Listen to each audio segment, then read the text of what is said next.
1971 সালে মুক্তিযুদ্ধের সময় পাকিস্তানি সেনাবাহিনী নাকি এই দেশে এসে কার মা বোনদের কি করেছিল। আসলে আমার ওই সময় জন্ম হয়নি, তো আমি আসলে অতটা বলতে পারবো না। তো বিষয়টা হচ্ছে যে শুধু তাই হয় না, আরো বলে 30 লক্ষ মানুষ শহীদ হয়েছিল সেই যুদ্ধে।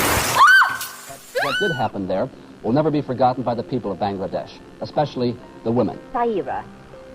She is 16 years old, a widow, and pregnant with the child of a Pakistani soldier.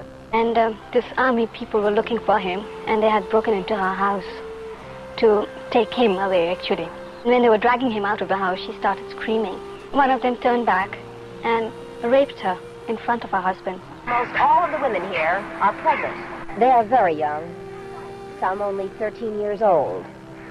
In a few cases, their parents have abandoned them. In others, their husbands have rejected them.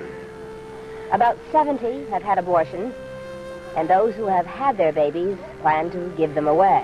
Here were held prisoner by the Pakistani troops in the army barracks. They were forced to submit to whatever the soldiers demanded. This is Rushanara, 14 years old and 7 months pregnant.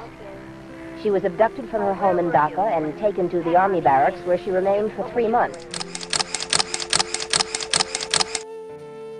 আমার ছেলে IA pass, মাইয়ে matric pass. ছেলে একটা পাইবি, আর একটা আমার বুকে দুধ খেত, স্বামী করতো দরিদ্রের কাজ। আমারও 2 হাত বান্ধি আমার সামনে আমার ছেলে মেয়ে স্বামী সব গুলি করলো। আমি বলিলাম, বাবা তোরকে মারিস না, আমারে মার। বললো, না তোরে মারবো না, তোর ছেলে মেয়ে তোর স্বামীরই, তোর সুমকি মারবো।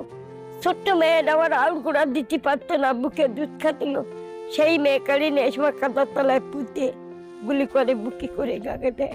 বারোয়ারের মোজার এমনও বেশি আছে, হাতে মোজার, হাতে মারা গেছে, মোজারটা বেশি আছে এখন। ওরা কারা? রাজাকারে কমান্ডার ছিল সেই মোজার। ওকে ধরে নিয়ে যায়। ধরে নিয়ে যাওয়ার পরে তাদের ক্যাম্পে আমারে 7 দিন পর্যন্ত রাখে। রাইকে খুব নির্যাতন চালায়, আমার পর নির্যাতন চালাইছে, দর্শন করছে,